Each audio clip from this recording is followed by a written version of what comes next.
Le ministre de l'Enseignement supérieur, de la Recherche et de l'Innovation était à l'université Gaston Berger de Saint-Louis. Les doléances listées ici sont plus ou moins identiques à celles des autres universités déjà visitées.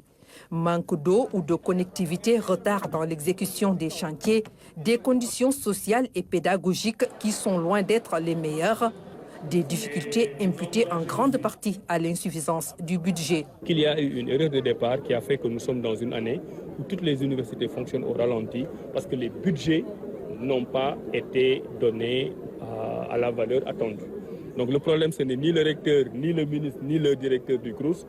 C'est un problème à la limite structurel pour l'année 2024. Pour cela, nous sommes en train d'y travailler. Vous voyez que depuis ma prise de fonction, je consulte tout le monde. On a fini le diagnostic situationnel. On se rend compte que nous avons un problème de 120 milliards pour régler les problèmes de l'université à court terme.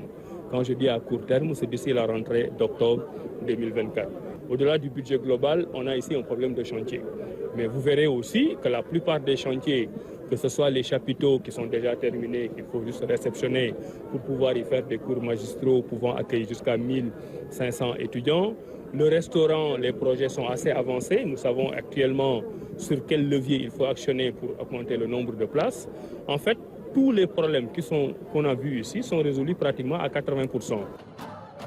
Des grèves occasionnant des dégâts matériels ou des journées sans ticket, un mode de lutte utilisé souvent par les étudiants pour manifester leur mécontentement. Des pratiques parmi d'autres qui plombent la bonne marche de l'université. S'y ajoute le dérèglement du calendrier universitaire, des problèmes quotidiens à résoudre avant de s'attaquer aux grands défis.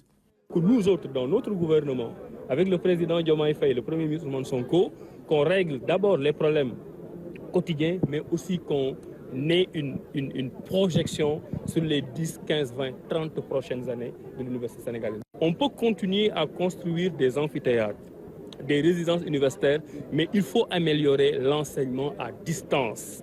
C'est ça qui permet d'amoindrir les investissements et de mettre ces investissements dans le capital numérique pour avoir un capital humain. La tutelle a établi une communication franche avec les différentes composantes de l'UGB. Le ministre en a profité pour revoir avec un brin de nostalgie sa chambre d'étudiants au village A.